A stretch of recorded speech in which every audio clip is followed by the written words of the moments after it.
Hey guys, welcome back to the channel. This is just a quick transmission tech tip video for your 47, 48 RE, 47 RE, and your 47 RH.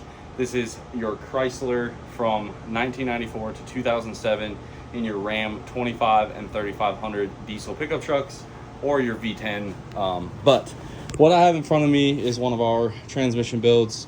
I just finished air testing it and I know I've covered this a few times, but this is specifically for the most common shifting problem that they have, in my opinion, as far as what you could possibly do to fix it, especially if you're a DIY. Now, this was a refresh of a previously built unit. As you can see, like, we upgraded his lever, but this is his old strut or anchor. This is his old strut here. And this is a full manual valve body trans, which is why this is flipped over. But either way, I'm referring to the 2-3 shift. So as many of you guys know, this band here is your second gear band. Looks like this outside of the trans. And then you have your third gear or direct drum. It can also be referred to as your forward drum because it is technically the forward-most drum in this trans, but this is your third gear. It looks very similar to this right here. So what happens on a 1-2 shift is your forward clutch, which is the one that sits here under the input like this. Your forward clutch is on in first, okay? Now this is assuming drive. If you're in manual first, this band also comes on. That's why this is called the low reverse band. It comes on in manual first and reverse. So when you are in drive and you're in first gear, if you guys look real close, you can see that drum spinning in there, okay? So you're in first gear, it's spinning, okay? Now, when second gear comes on, this clutch pack here stays on, so the forward stays on, and this band is charged, and it'll look like this when it's on. Like that. That's your second gear, okay?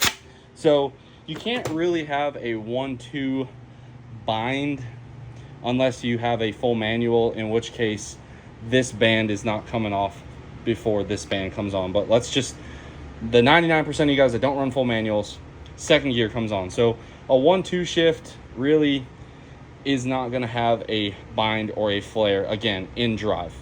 There are certain things, but for the majority of you guys, that's not your problem. Now, when the 2-3 happens, this band, which normally sits like this, so it's on, right, pressurized, has to let off, and this clutch pack in here comes on, which is these right here. So you have 7, 6, 5 clutches in here with this huge piston, okay, comes on.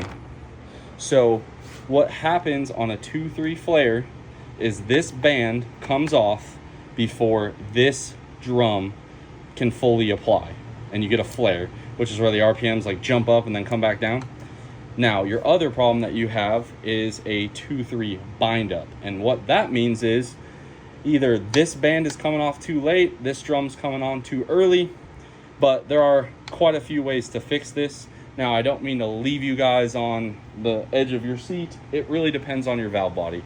So in this case, this valve body got double sprung. It has a factory spring and the Transgo spring in it.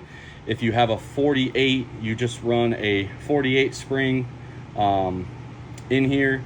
And then there are also things that you can do to fix if your third gear drum's coming on too fast. You can play with, let me find it here. Where is it, guys? Where is it? They have these little restrictors right here. You guys see that? Right there. That restrictor right there pounds into this channel here. That restricts your third gear clutch. And if you guys want to,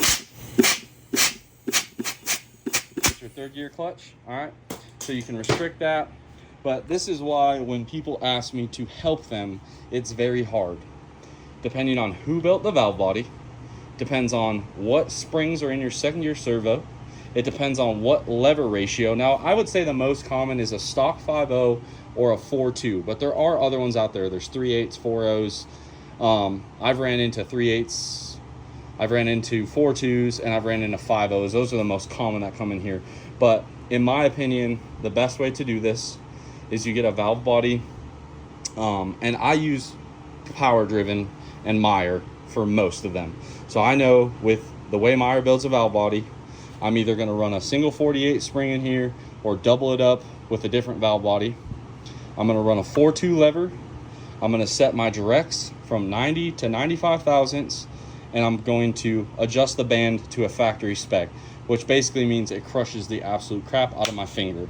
And I know that this setup, assuming we have no leaks, no valve body problems, will not cause a bind or a flare. Now, if you do have a slight bind, you can get away with loosening this adjusting screw, 1/8 of a turn maybe. If that takes care of it, awesome. If you have a slight flare, you can also tighten this up 1/8 of a turn. You can play a little bit with this. If that does not take care of your issue, a band adjustment does not take care of your issue, chances are you're going to have to pull the valve body and either change the spring out, because the spring is actually what pushes this back. So you have the fluid. Oh God, sorry guys, this was supposed to be a short video, really turning into a doozy here. But here is a second gear servo. Now this is a TCS billet servo, bigger horsepower stuff. But what you're looking at is right here. So you have this servo pushes up. That's what this rod right here is on, and it applies on the lever. And this is the cover. Now under the cover, so this is sitting in the trans, and then you have, let me find this guy's spring. There we go. Here's a, oh, see that one's double sprung. This is a low reverse. So you have this spring here, this sits here. So now that kind of looks like it does over there. All right, so once the fluid pressure is vented from the second gear servo, the spring that's anchored to here, held in by this snap ring, pushes the whole servo assembly downward. Okay, so that is what returns it, and that's why changing these springs can also affect this problem as well. The other thing, I don't like playing around with the direct clearance too much. In all honesty, if I have a fire punk valve body, I do it a little bit differently. If I have a Muldoon's valve body, I do it a little bit differently. So you kind of got to know what to use. And I can tell you that Muldoon's puts it in their instructions. Fire Punk, I just shot them a message and they were happy to help me out on what they wanted it set to. So all you got to do is ask these companies that you buy your valve bodies from. I'm not going to sit here and say one company is better than the other. Those are the 3 companies that I normally use for valve bodies, primarily power driven, and then Fire Punk and Muldoon's as well. So again, hopefully this helps you guys understand why this 2-3 bind up is so prevalent. You have a huge drum with a lot of holding force coming on to the same drum that the second gear band is applying to. So again, this is going to be your 2-3 flare, your 2-3 bind up, and we kind of went into a 1-2, which again is more full manual valve body, because in manual first this comes off. If this doesn't come off before this band comes on, you can have a 1-2 bind. But yeah, hopefully that answers some of you guys' questions. Again, not meant to be a super long video, more just a quick trans, down and dirty, understanding how they operate. Again, guys, that giveaway for the snap-on stuff is still live. Every $5 you spend gets you an entry to win. The link to the website is in my bio. I appreciate all you guys. Hopefully you enjoy this one. Give it a thumbs up. Drop a comment if you have any more tech questions on these trannies. I'm happy to do it. I got 2 more to build. It's been pouring 48, so I'm happy to touch it as we build it. Subscribe if you are not already, and as always, guys, I'll catch y'all on the next one.